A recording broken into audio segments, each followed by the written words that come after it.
and I put this out there, and sure enough, it got into a show. It was at the Art by the Bay, and people were loving it. So I brought it to the Communal Arts Association opening meeting, first time there, and John was there, and he comes up to me and says, "We need to go out to lunch and talk about your work, how we can help you market it." And I'm like, okay. And so ever since then, I've been listening to what the guy is saying. He's phenomenal. He gives me good pointers to help me grow within the art community up here, because I'm being honest with you, new to the area, I don't know who's who. I came from Grants Pass in the Salem, Oregon area, and the art community is different down there, and I knew who to talk to. Hey, yeah, learners, and welcome to episode 183 of the Camino Voice. Today I speak with the featured artist of the month for July of 2023. Please welcome Richard Reed. Hi, I'm Brandon Erickson, and you're listening to the Camino Voice podcast, where I interview local business owners, comedians, singers, and more. I dive into their backstory to find out how they got where they are, what are some of the tips for you to do the same, and find out where they are going. Tune in every week as I interview more of the people you see every day. Hello and welcome back to another episode of the Camino Voice, where we release a new episode every Tuesday, or at least most Tuesdays, and that's one of the things we need to talk about this week. But first, hope you guys had a nice Father's Day. That was on last Sunday. We were exhausted because it was post-wedding day for us. Not our wedding, obviously. But we had a friend's wedding we went to. Great wedding, had a great time. But, man, we were exhausted. There was a final dance party thing at the end of the wedding, and went all out. Hopefully none of those videos, surface online, so should be fine. Okay. Let's see. So Father's Day. Oh, last week, kind of fun. Got to do a talk to a local place, Warren Beach, just at their senior center over there, or community center, whatever it's called. Few people there, and it was fun though. It's always fun to kind of review the history of the Commons and all of that. Maybe someday I'll do an episode here where we talk about that, because that was it was kind of fun, kind of hear about all that background and all of that. So, but I don't do many speeches. Obviously I do the podcast here, but it's always fun to try something new and do a step out of your comfort zone a little bit. So, hopefully that encourages you guys to try something new too. Okay. Before we jump into this episode, just a little bit of housekeeping. As I mentioned in that little part of the intro, it's almost every Tuesday. But this Tuesday, not this as in today, obviously, but next Tuesday, and the following Tuesday, I will not have episodes out, at least to my knowledge currently. Reason being, I am going camping next week, so I will be out of the office. And my podcast interview for this week did not come to fruition. So no episode for the next couple weeks, possibly third one, just depending on how quickly I can get back in the saddle and get somebody scheduled and all that stuff. So working on it, but summer is a little spotty at times. So if I'm a little inconsistent over summer, please forgive me. So anyways, but that is not today. Today we have Richard Reed, who is, as I mentioned, the featured artist of the month for the month of July.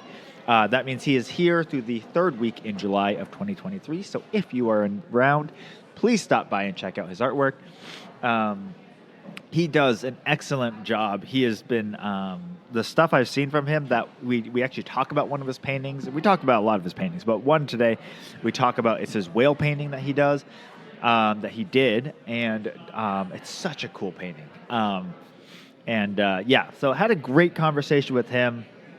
He moved up here and started getting involved in the art community, and, growing up in a small town in an art community, he's like, I knew who to talk to and who's who and all that stuff. Moving here is like, I didn't know any of that. And very early on, met John Ebner, who many of you know, is one of our most famous artists on Camino. Such a long career as an artist, so well known, not just on Camino, but nationally and around, and just such inspiring artist, but still so down to earth and so helpful, and loves the arts. That has continually come out, and he's just the fact that he recognized Richard and wanted to help him in his artwork is just such a cool thing to me. And Richard just took it so humbly, like just completely humbled, but that this guy reached out to him and talked with him. And then when he found out who he was like, "Oh, this isn't just another artist. This is like the artist." So, anyways, very sweet story about that as well. So, without further ado, here's my conversation with Richard Reed. Hey, Islanders, and welcome to another episode of the Camino Voice. Today I'm here with the featured Artist of the Month for July of 2023. Welcome to the podcast, Richard Reed. Thank you. Thank you for having me. Yeah, so before we get started, tell us a little bit about Richard. All right, well, I came from actually Grants Pass, Oregon. Okay. I did dabble with the artwork down a little bit in high school, but let's be honest, my only focus was getting out of high school, all right? So we did stuff, with the art community and the classes, but I noticed every class that I was taking, I had art in it, and I don't know, I just loved the class, the way it was put together. She was very, we call it self-expressionist. We would do stuff like, for like record albums. I did one called Thin Lizzy, which is a rock group from the 70s. And we did that, and I did an illustration on a cloth, and we stained it and put the design Thin Lizzy on it, and I went, oh, wow, that looks pretty good. And I'd never done art before then. I mean, I dabbled as a kid. When I was 11 years old, I drew a boat going out to sea, entered it in the Josephine County Fair. That was the state we were in. And it got third place. I went, oh, wow, drawing. I went, okay. And I didn't think anything of it. I'm a kid. I want to play. Yep. So it wasn't until years later when I started to take it seriously, I came to Seattle to go to the Seattle Art Institute. Now, okay. If you're talking about a kid from the country going to Seattle, big city, I'm going, whoa, culture shock. So I went down there. I checked the school out, and it was good. I mean, it was a visual communications program, 4-year degree. So I didn't go that way. I pursued going to the community college because it was less expensive. Mm-hmm. So I started community college, and I turned into doing drafting. I was going to be a drafter for Boeing. Okay. And I did so well in that, someone suggested I go and get my 4-year degree. But in the back, I was always doing the art, and I always wanted to go after that dream. So it wasn't until years later, I'm ramping it really quickly here, years later, I'm at work, and one of my coworkers said, you know what, your work's really good. You should try getting into galleries. And I went, no. And so this is right during COVID, I spent that whole winter just painting ferociously to get pictures out. And I had about 30 of them. I entered it into the Skagit Stanwood Artist Guild. Yeah. And I was just like, whoa, I got in, like, whoa. And so they started having shows. I was entering into shows, and I was getting into every show. I'm going, oh my gosh, maybe there's something here. And so years later, we started doing I think it's called Art by the Bay. Yeah. Got in there, and I'm sitting there talking like we're doing here, talking away. All of a sudden, this elderly man comes up, and I think he's a sweet guy, and his wife's with him. And you get a lot of people that come through there, and you get into, this is who I am. I'm Richard Reed. I come from Grants Pass, Oregon. I've been doing the artwork off and on, and I decided to do this and make it more professional and see if I can do something with it. And he said, you really love, it's not out in the show right now, but it's a white iris. I sold that one last January, but he really loved that. And I go, well, you should, if you want, because I have these irises. It was 12 of them. Now there's 48. I'm having to throw those out, and I usually use those for doing my pictures. I go, if you want some, I can give them to him. He goes, yeah, give me your phone number. And so he gave his phone number to me. He walked away, and I had no idea who this guy was. And the girls in the show say, well, this is John Ebner. I go, well, who's John Ebner? And well, he's a local artist in Camino Island, and his paintings sell around, quite a bit, 17,000 pieces. He's been doing it for about 18 to 19 years. Oh, my gosh. And I went, okay. And so then John contacted me because I belong to the Camino Arts Association, and I brought a painting in, which was in last month's show, called Adenia, which is basically what I'm understanding. The Greek terminology means lofty eagle. Okay. There was this lady in Anacortes who had her boat for sale. I said, can I take the picture? So I took it. And I painted it and got into one of the shows, and people love it. And I went, really? Because I liked the fact that it had a flag on it, and it was a 4th of July weekend, and it reflected on the back of the boat, which was just beautiful. With that and the water reflection, it just went, it snapped, is what I call it. And I went, oh, okay. I'm going to put this out there. And sure enough, it got into a show. It was at the Art by the Bay, and people were loving it. So I brought it to the Communal Arts Association opening meeting, first time there, and John was there. And he comes up to me and says, "We need to go out to lunch and talk about your work, how we can help you market it." And I went, "Okay." And so ever since then, I've been listening to what the guy is saying. He's phenomenal. He gives me good pointers to help me grow within the art community up here, because I'm being honest with you, new to the area, I don't know who's who. I Yeah. came actually from Grants Pass in the Salem, Oregon area, Yeah. and the art community is different down there, and I knew who to talk to. Here it's like, oh, okay, and so I met these people on the guild and with the CAA, and I'm just like, it's just phenomenal the support I get. I'm not kidding. So when you guys came and said, hey, we would like to use a featured artist for June, I went, really? Being honest, really? Okay. And so I'm just touched that people see this stuff and they love what they're seeing, because my whole intent is to get you to look at the picture and go, oh, that's beautiful. That reminds me of this.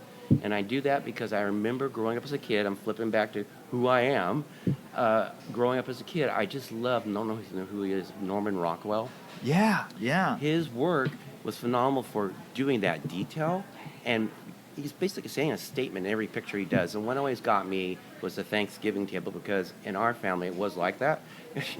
But his work is just like, I want to get to that point, and I feel like I'm almost there. I'm always going to say that, because as soon as I feel I'm there, I want to go try something different. And like, for example, with the splash show that we have out here, that whale that I was talking about, that was me extending a new idea. I wanted to try a different approach. It's splash waves, and so I did what we call a wave effect with the tail coming into the water, because the whale just jumped into the water, and it just flew off the paper, and I've gotten nothing but good response from it.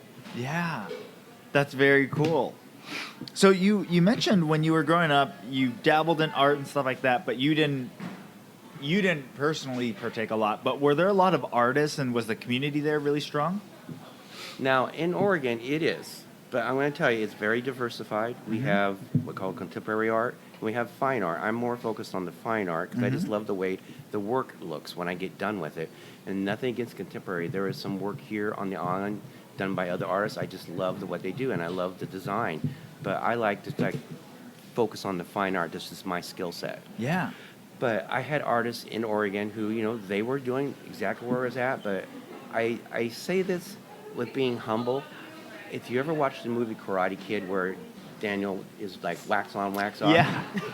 from 9/11 on, I spent a lot of time in the gallery doing a painting that is 6 feet by 7 feet. It's my dream home. I wanted to see how big I could do, because when I lived in Oregon, I would see these banks with big old murals on the side of it. I'm going, how do they do that? And I thought, well, I'm going to do this. I had an art booth in Oregon, and I thought, I'm going to try to go big. So I did this 6 by 7, I said? And so I had to break it down in 2 sections, but I got it done right before I moved up here to Washington into the communal island area. And it was beautiful, beautifully done. The house is my dream house. Yeah. And of course, it's a portrait of a girl next to it. I wanted to see if I could do a portrait freehand. And I'm going to tell you, it took me 6 years. Wow. But by finished product, I was learning how to do the techniques. And I look at the work I was doing prior to what I'm doing now, and there was a jump in skill set. And I went, okay, so the wax on, wax off really works. But I had a lot of artists tell me, you need to go bigger, you need to go bigger. All right, I'll try it. And then we moved up here, because I'm now working at Boeing. Yeah. And so I got lost connection with those folks down in Salem. But I'm going to strongly suggest, listen to your peers, because even if you're new to the area, the folks here been here a while, they know the market. And not that I'm trying to say I want to go out there and sell. I want to go out there and show and share this gift that's been given to me, because clearly I'm at the point where I've wanted to be for 7 years. And I want to share that with the folks. So when I'm gone, because we're all going to pass away, that I've gotten something there that people can see. Oh, I remember Richard Reed. Oh, or I remember John Ebner. That's what I'm trying to do. I mean, if it sells, that's great. But I'm more focusing on, I want to share this with you guys, because we just ended up finishing the studio tour. Yeah. And I'm not kidding you, how many people came to my booth and said, how did you do that? And one was a blue Mustang. We had the classic car show in Stanwood last year. Yep. And there was a kit there of this Mustang blue, and I thought, oh, I love that. So I painted it, and it just popped off the paper, and I got so many people, especially us guys who love cars, Yeah. saying, "Oh, I love that. How much is that?" And I almost had a guy buy it, and I'm glad he didn't because I don't want to sell it. I want to keep it. It's one of those. It's like, no, no, no, please. So I make it like $700. But there's ones I can't let go of it. But seeing that, people's eyes light up, it just touches my heart because that's what I'm really trying to do. Yeah. Very cool. So I want to dive into something because you mentioned it. Sorry, I told you to talk. No, you're great. How would you define the difference between fine art and contemporary art? My approach and my way I look at it, fine art, if you look at it, if it's beautiful, it's real. Meaning, it looks like a picture. Okay. And I've seen that with other art associations because I subscribe to like American watercolor artists, and I see stuff out there. I'm going, and I have to zoom in on the picture with my iPad. Is that really a picture, or is that watercolor? Is it really Memorex? But I go, that to me is fine art. Okay. Contemporary art is example only. There's a picture that I seen last weekend. This guy did this beautiful picture. It looks like it's in the Netherlands. He has a big cow. It's distorted, and it's a Jersey cow for milking. And in the background, he has an abstract design of the mountain range. It's done in deep hue greens and reds and oranges because it's sunrise is coming up. That to me is contemporary art with expression behind it, and there's nothing wrong with that. I've done those. I have some that I just don't show people because I don't know if my skill's there anymore. I'd have to redo it because that's like from 15 years ago, so I can see the jump in skill set. But to me, that's that type of art. And if you ever get a chance, and I tell people this, go to the Seattle Art Museum. Just take a day and go down there, because what blows me away is that you have contemporary artists, fine artists, and people from the 16th century, and I just wonder how in the heck did they do so well with the pictures when all they had was candlelight, or even or natural weather. Because I've tried painting in the natural weather, and it's like you're beating the odds with nature, and it affects your painting. It really does. Yeah. That's how I define it. Okay, very cool. Well, thank you. It's always interesting for me talking with artists and figuring out, definitions, because in some ways, some of them it's art and not a science, and so how people define that is going to be a little bit different by everyone. Oh, totally. So, so then when you did get into, you looked at the Seattle Art Institute, decided to go to community college. When you were doing art during that time period, were you just doing, what type of medium were you using? I was using watercolor and acrylic, and I love those two medium because the fact of the transparency with watercolor. Now, a lot of people go, "Oh, watercolor is so difficult," and my approach is different.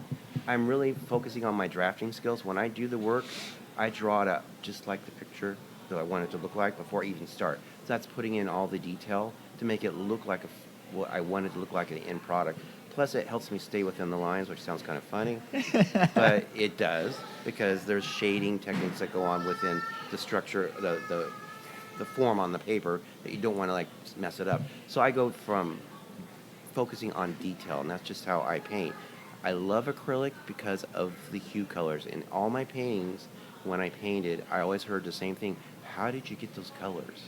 Now, I'm going to be honest with you. When I first graduated out of high school, I took one watercolor class, and I just barely made it because the instructor was like an expressionist, and he focused, let's say this way, he focused more on the hue colors and having those come out. And I was painting pretty muddy. It looked like black and gray because I just didn't know how to mix the colors.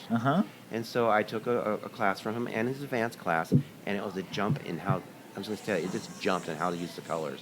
What you see now, it looks like red. Well, it's actually Arizona crimson, and I've added a little, like a dark Payne's gray to get that oomph in it. Yeah. And so it's the technique in looking at it and going, okay, what does that color really look like? Because in every picture, there are different shades of color and shapes. It's not just one solid color, and I focused on that. So when I do my work, I go from light to dark, and that is the key thing. Because if you go dark, you basically are hosed. You got to start over. Yeah. But that's just the way it is. Yeah. But I learned that, as I do that, the picture progressed in the way I wanted, and it came out, and it started doing what I wanted. Specifically, that card picture I was telling you about, I started from light blue on the frame of the car and just started going from light to dark as I got darker and getting my shades in. And I relied a lot on Payne's gray, which is basically a black, red, blue color. Yeah. Very cool.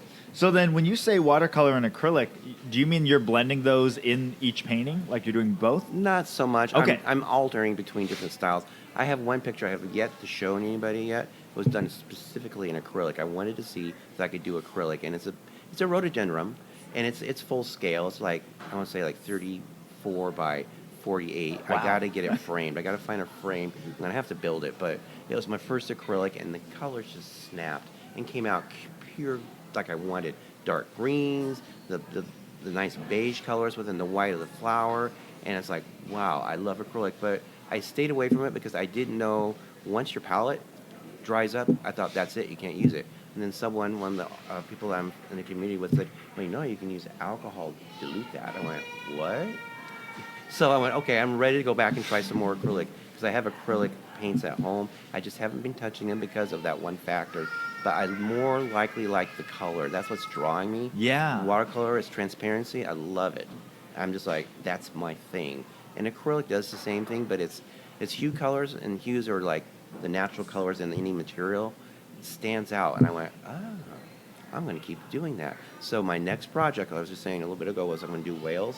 It's going to be an acrylic. Nice. That's what I'm thinking. I'm going, man, this is going to be fun. Yeah. Very cool. And I think it's neat. I'm sure for you guys, when you guys are looking at new mediums, for you, it's almost like not starting over, but it's like a whole new room is opened up. I cannot believe how you just hit it right on the nail. I'm serious. I have a list because I collect photographs and go, I'm going to try this. I just don't go do a photograph. I'll go, I think I like that on that one. What if we put that together on this picture? Like example, that whale out there. Yeah. That whale actually is in a very dark blue background with a bunch of other whales. I didn't want to do that. I wanted this whale, because it just came into the water, to give the impression that it just jumped up to get air, now it's coming back down, and there's that foam that comes from the tail. Yeah. It's done what we call with mask. And mask is a very good tool if you have a lot of area you want to not get affected by painting. You put the mask down, do your work, come back, remove the mask, and put in your detail. And that's how I got the bubbles and the wave in the back of the tail. I didn't know about that until a fellow artist shared that with me. And I went, well, where do you get that? And, you can get it down at like at Michael's or Rick's.com. I went, really? So I went and tried it, and I went, whoa, I love this. And that was not the whale, but another picture I did. So that was my first attempt doing waves and a reflection of a whale underneath the water, because doing the roof of the ocean, there is a reflection, kind of call it glassy glaze. Yeah. With all that water effect. I wanted to make sure I got it, so I had to use the mask also there. So it was my attempt at working outside the box. The same thing what's going to happen with the next picture I'm doing. I had a friend come to the art booth during the tour. She shared with me that she'd been on the ship called the Zodiac, which is, I think, out of Billingham. Okay. And I went, really? And so she showed me the pictures. Go, I love that. That's what I want. Because I don't only have one boat picture, and that was the one of the when I was sharing about the flag. I need a series of boat pictures. And so I asked her, do you mind if you send me those pictures, and I'll produce them and share them with the community? And she goes, sure. And so she sent it to me. And so I got this one on the board right now. It's looking out the forward of the boat. And, of course, there's the captain's quarters with the doors open. And they got the little midship craft boat for going to shore for supplies sitting on the deck. And it's all cedar with the flag, the waves full and the old ropes and stuff tied down. I went, that would be so cool to do that. So this one's going to be like 30, I think it's 32 by 36 in size after framing. I'm excited to get that one out because that's the one I'm going to try with, believe it or not, acrylic and mask, because there's so much rope. I'm going to have to mask area out so I don't get it affected with the painting and then come back and finish it.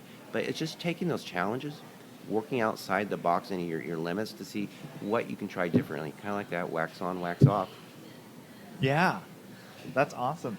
And it's interesting. So I've interviewed John Ebner on the podcast before, and he was mentioning he actually, because a lot of his history has been with with watercolor. But he also continues to try and push the limits of what is art and what can you do and what can you do within it. when we had the tour, excuse me, I had not had a chance. I told him I was going to stop by and see his house because I just, to be honest, I hadn't had time. Yeah. And so the last day of the tour, I stopped by, and on the way upstairs to his house, he has, I'm not going to guess on the dimensions, it's a gosh, if I'm saying that right, but it is a dahlia done in red, in orange, in hue colors. It's a contemporary art. And I went, I love that because I do have a dahlia in red, but it's not full scale like his. But just the work that he does, I mean, I love the way he has the colors. And I think that's what's drawing me, is that now I'm able to get hold of the way I want the colors to look in the painting. And I'm looking at his stuff, and I'm going, I really love the way he's done that. And you can never, I should say this, never do this. Never compare your artwork to anybody else's. Because everybody else is on a different style. I mean, I've seen some very good work that is very detailed, and I go, oh, I wish I could do that. But my style is just, I want to bring out the colors. But with John's, I don't know what it is. I look at it, and I think of the Pacific Northwest. Right, yes. I grew up in Astoria before I moved to Seattle. Okay. My last place. Yeah. And, yeah, it rains there a lot. But the beautiful thing is that when the fog comes in off of the coast, it's just beautiful. And I spent a lot of time going down to the seaside in Cannon Beach. And so when I looked at his pictures, I went, oh, I'm homesick. But the fact that he's got the colors down so vividly beautiful, I'm like, I love that style of work. And when I seen his house and the work he had there, I went, John, you could do really good work. And he was just touched that I came by. I mean, I'm glad he let me come in. To have him give me input, I mean, it's hard coming from, hey, I don't know who to contact. Is my work any good? You know, I really realize I need to ask more questions from other artists and actually listen to the people and what they say about my work to get an understanding of how it is. How can I say this? How it is making people feel, and that's my goal. Is I want it to move them. I don't want them to have them look at it and go, oh, that looks like a commercial ad. That's not my intent. My intent is to make them think of a moment in time that makes them think, oh, I remember that. I remember growing up and being on a boat, going fishing with my dad, that type of stuff. So it leaves a lasting impression after I've left the earth, of course. Yeah.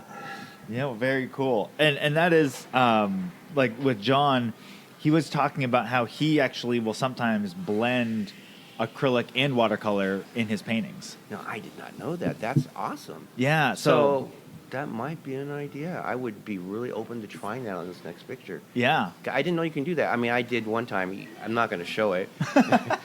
From when in high school, it was a dragon, because, you know, we were all Nice. Dunks and Dragons, and I painted it in watercolor. And don't get me wrong, it looks good, all right? But I thought, I'm going to try felt tip to get in some of the fine points. So I went and bought a set of felt tip pins, and I went, okay, that didn't work. So I went, okay, well, I'm going to keep it because it does look like cartoonish, but it did the purpose. I mean, I got the shading and the wings and stuff, and I went, oh, wow, cool. You know, so I keep that along with another painting, my very first painting, as a reference point of how far I've come, because I can see over the course of years my skill changing. Yeah. And even with the paintings I'm doing now, but I'm definitely going to try. Now, you said he tried it. I want to see what it looks like. I want to copy him. I want to see what it looks like, because if the Q colors that come out in acrylic apply to with the watercolor, dude, that's going to look awesome. Yeah. No, so he's done all sorts of stuff. So I would definitely you should ask him about that, because I will. He loves diving into all of the stuff that he's tried. He's also blended digital art with watercolors and stuff like that as well. All right, you've got my curiosity. I am definitely going to get hold of him and ask him that question, because I did not know that. Because I thought I'd seen other work where people had done that, and I went, well, I wonder how they do that. Well, I'm not doing that. I'm doing fine art. But yes, definitely. Thank you for sharing that. Yeah. No, he's always willing to try something new, and even like the tiles that he sells downstairs was a big step in, like, well, can I transfer my art into these tiles? And then they have a little more gloss, and they're a little bit, you know, they're not just a painting, they're more than that. I do have some prints in. So I'm not trying to jump ahead, but I had a friend in the guild suggest, you ever thought about maybe trying to get into the shack in Everett? I went, oh, what?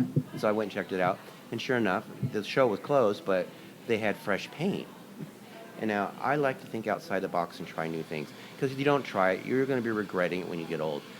And so I have pictures of my art booth, and I had some of these pictures we have here, and I submitted it to the Shack's website, and I think, oh, I'll put it in there. If they get accepted, I get accepted. If they don't, that's okay. Got accepted. I went, okay, I better get my booth up and running. So in August, I'm going to be selling all my work down there, along with the whale. And if I can get that acrylic watercolor painting done, I would like to share that and see what people think. But it's just think outside the box. I mean, don't let your fears stop you, because really there is nothing to be afraid of. I've learned that with this art. I've learned about that working at Boeing. And I say that because I work with engineers, and we are very opinionated. I'm going to be honest. No, this is the way it needs to be. But if you can work with those type of people, you can work with anybody. I mean, I've had people come to me and say, I just don't like that. And they're entitled to their opinion. That's what art is about, is self-expression. Yeah. And so I go, okay, and I take their input, and I go, well, maybe they're right. Maybe they have a good point there. And I look at it and I go, okay, I'm going to make that change. Or I'll go, I don't really agree with that. I think based upon what other people are saying, the mass community, that maybe I should continue to do this type of style. And I'll go with it. But I don't throw any idea out. I'll definitely go chase down what you just told me. Yeah. Just so you know. Yeah. No, there's always opportunity to try new things, and I feel like a lot of times when it comes to art and things like that, the fear is not so much like what will it look like and stuff like that. It's the fear of how will people react, what will people think, and if there are barriers in place where they're like, well, watercolor has to be watercolor and acrylic has to be acrylic, and oil, then when you do something, the quote unquote true artist will say, well, I don't know if that's real art because you're blending these things. But willing to stretch that is cool. I hear that, and I do. I mean, I had one person once say, well, how do you determine how much you're going to charge for a painting? And I told him, I go, it's hours put in. It takes me for 32 by 36, it takes me a week to do. Wow. Now, I draw fast, and I paint fast because that's when my mind's set. But he goes, and so I go, it's like 4 hours in the evening during the week, and then full time on the weekend, 8 hours. And I can get one out, and I go, it's based upon that. And so that and the material costs so much to purchase. And since I don't have a framing shop, I send it out to Michael's to get done, which, by the way, they do a phenomenal job. They're the ones that are in Mount Vernon. I take it in there, and I go, man, I really need this done. Can I do a rush order? And the girls will break down and put it out. Every time, just like with the prints that I just had done this week, they said today they would be done. They called me yesterday, said, oh, the work's done. You want to come get your frames? Really? So I went and got my frames. I'm just totally happy and impressed with them, and all I can say, that's why I'm putting out in this podcast. They do good work. Nice. But anyway, sorry. Very cool. Well, no, that's great, and I love that you're willing to try and do all these different things. And and I think when you look at people like John Ebner, who, if you look at their career, has been very successful as an artist, very well known, but still willing to try. Like he still has that young spirit of, well, what if we did this? What if we tried this? And also just as a human being. Fantastic human being. When you talk with him, very down to earth. I'm very touched that he took the time out of all those people coming through to come talk to me, because his eyes focused on the iris picture, and another picture I haven't mentioned was orange tulips. Now, this is a set of orange tulips that I thought was average. Okay, I thought, oh yeah, they look good. We bought them from is it Rosengard Gardens? Yeah, isn't that right? Rosengard, yeah. Rosengard. In the package, and we plant them around our house, and so every April all these varieties come up, and these came up, and I went, oh, I love that orange. And I think I thought they said peony pansy. Peony princess was the name of the flower species, but I painted it with intent. I wanted to see if I could do orange tulips, and I love the red stripes, because the red stripes come up the side of it. I went, okay, I haven't done red before, let's give it a shot. And so I did it, and I thought it was average. All right, I'm gonna be honest. I'm my worst critic, because I look at my work and I say, oh, there's still stuff missing. People loved it. He's seen it. The people in the guild seen it. And the CAA has it on one of, because everybody asked, can we use your picture? And I said, yes. The CAA has it on some of their work at the Community Arts Association. Yeah. And I'm like, sure, go right ahead. That's the whole intent. I want to share it with the world. So I tell people, if you see my stuff, share it with other folks. I want them to be moved by it. That's the whole reason why I'm saying share it. Yeah. I didn't think in my eyes, it was average, but my focus was on irises. I love the irises, but then all of a sudden, after I did that painting, I went, wow, there's a whole bunch of different species out there I should try. And he, meaning John Ebner, seen it when he came to my booth, and we talked a lot about that. And I should have clued in when he said I've been doing this for 15 to 18 years, but I didn't figure that part out. Well, because I just have people come up, and they say, oh, okay. So, and his wife was very sweet, and he was just, I don't know, he's just down to earth. Yeah. All right, and I don't see that say that rudely. I don't see that too often sometimes where I work, and in the art community, it is like that. Yeah. And the fact that he took time going through these aisles, these booths, and that stood out. I was touched the fact that he did that, and he was a senior citizen, that they took the time, because I feel this in my heart, I'm not far off. I'm getting up there. I'm 60. That I'm going to be a senior citizen, and we need to listen to these folks because they've had a journey. There's a lady in the CAA named Dottie, and I did some time with her while I was supporting the Glassworks project here, and we did a lot of talking, and her history about where she's from and her work. She is contemporary art, and I love it. Her colors are vivid. She thinks maybe not, but I think yes. But she had a history. She's retired, and these folks are just beautiful. Listen to their history, because once they're gone, it's gone. Yeah. Anyway, I'm preaching. Sorry. No, that's great. Well, very cool. So tell us about the pieces that you're going to be bringing to the Loft during your features month. So these pieces I'm bringing are going to be ones that I've shown in the tour, plus a couple others that weren't because they were in other shows. I tried to focus on a variety of paintings that was, diversified, one being the car picture. Nice. The other is some florals, which no one has seen yet.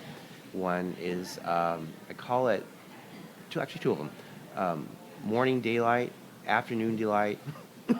These are tulips of different species that just blew me away, the colors in them. That's why I said my eyes were opened up. Now I can see different species that I just didn't think were out there. I thought tulips were either red, white, or blue, one flavor, and I was wrong. I looked at them and went, whoa. And so I started painting like 6 of those guys and got them out for the Tulip Festival. And I even, thinking outside the box, some people suggested that I get prints done, because that's one of the things I'm lacking right now, and I'm working on that. And also to do cups. People love collecting cups. And I went, really? And so I did, you're going to see them, is orange and red tulip. And another one that's more, they call it parrot tulip. And the reason I liked it, because it was burgundy, and the pedestals on them kind of flare up, like they're, I'm going to try that, and people loved it. So I'm going to bring those into the show here, Yeah. along with a couple of the car pictures, and see where it goes. I mean, I would love people to stop by, take a look at it, and tell me what they think, what they don't like, and what they do like, because I really want to hear it. Because I am like what you're just talking about. I want to rethink what people think fine art is, and how to make it look more real, because like I say, if it isn't real, it's not beautiful. Yeah. Very cool. Well, I'm really excited to see the art show that you're bringing. And for those listening, if you guys are coming between in July of 2023 through the first 3 weeks of July, be sure to come and check out the show. It's going to be upstairs in the Loft here at the Marketplace. All right. Well, I like to end every podcast with some rapid fire questions. So the first one is, what purchase of $100 or less have you enjoyed the most in the last 3 months? You're going to laugh. It's going to be the prints. I had struggled with finding a good place to buy prints, and it was a little bit more than $100, but the end product was like, oh, that looks just like the photograph. Well, that looks just like the picture. Yeah. And so I purchased them with the intent of that, and I'm going back to them again for the next set for the Paint Fresh show. Yeah. And getting those done, because I want to share that with the people, because I'm trying to keep as real as possible to the originals, so that they can't afford an original for $375, they can afford one for $50. Yeah. Very cool. Who is the most influential person outside of your family in your life? Honestly, it's going to be a lady named Anita Hopper. She is an artist. I ran across her stuff in the watercolor magazine I subscribed to a long time ago when I lived in Oregon. She did florals, rhododendrons to be precise, and she had captured the florals and they call them the leaves, with such beautiful clarity and clearness. I went, that's how I want to paint florals.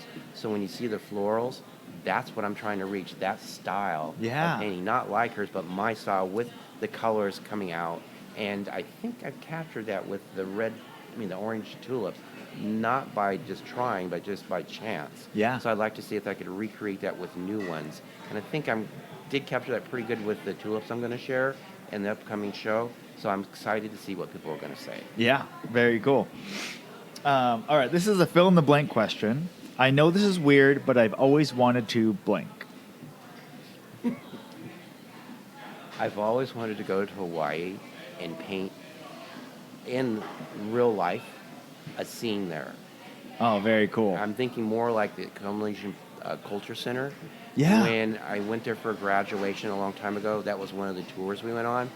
I'm not kidding you. Just the structures, the Japanese structures, and the flowers that were in bloom. Now I'm a, 18-year-old kid, but I'm moved by it. Just the work it takes to keep that up, knowing because I have a garden at home. That is what I would like to do, because it is a struggle to paint in real life, and I want to be able to learn how to do it, because they have like Pin Air with the Northwest Wildlife Society. Yeah. I don't go do it because I'm going, oh great, I got to go paint out in the environment, but I'd like to see if I can do it. Yeah, very cool. Who is an interesting or fascinating person that I should interview next? He's not an artist. Kurt Russell. I like him. Awesome. Very cool. And lastly, what piece of advice would you give your 20-year-old self? I'm a fond follower of Matthew McConaughey. Do you know who he is? He played in movies like We Are Marshall. He played in a really silly movie called Dazed and Confused. And it's funny I'm mentioning this guy because he has a website. He talks about being real with yourself and true to your dreams. He starred in Dazed and Confused. That was his first acting job. He got $300 to do one scene, and then they liked him so well they kept bringing him back, and he thought, well, I'm pretty good at this, I'm going to keep going. And he mentioned people like Denzel Washington, who was going to go to school to be believe it or not, a doctor, and he flunked the university, he flunked out, and he took time off and to figure out what he wanted. And he was in his local church doing youth camp, and one of the people there said, you should really seriously think about going to acting. And he's like, really? And so years later, fast forward, both these guys are actors. Not that I'm going to be an actor, but they went after their dreams because both actors didn't think they could act. Yeah. And so the thing that I learned about Matthew McConaughey is that you need to believe in yourself, go after your fears, and as you call it, your demons, because they're not real. Yeah. All right, I could have sat here and didn't listen to anybody and never tried to go and do an art booth and try to get out there in the community. But I did because I was drawn to it and I had this feeling this is what I was supposed to go do. So I'm going to say, if I'm a 20-year-old kid in high school, go after your dream. If you're good at something and you have a passion and love for it, do it. Because everybody told me don't go work for Boeing because aerospace is up and down. I did it anyway, and I only gotten laid off twice. And this is the third time back, and I've been there now, going on 19 years. Wow. So if you're good at something, you will find something you love, and it won't be work. And that's what I tell people. I go to work, and I do the art. It's not a job. It's a passion and a love, and I don't mind doing it. And it's just not enough time in the day to do it, because I want to do stuff in both and be fulfilled. And when I do the art and do the painting or do it, whatever it may be that's related to art, I love it. I am not bored. It's just that's all I can say is don't be afraid. Do not listen to the down self-talk. If you're good at something, whatever you do, it's going to work. Yeah. Very cool. Well, thank you so much for joining me on the podcast today. Thank you. All right. And Islanders, I will talk to you on the next one. Well, a big thank you to Richard Reed for joining me on the podcast today, and thank you for listening. Just a reminder, we will have a short hiatus from the podcast just due to scheduling and camping, which I'm very excited about. But thank you guys for listening today. For any information on the episode from today, you can check out the show notes. And with that, I will talk to you guys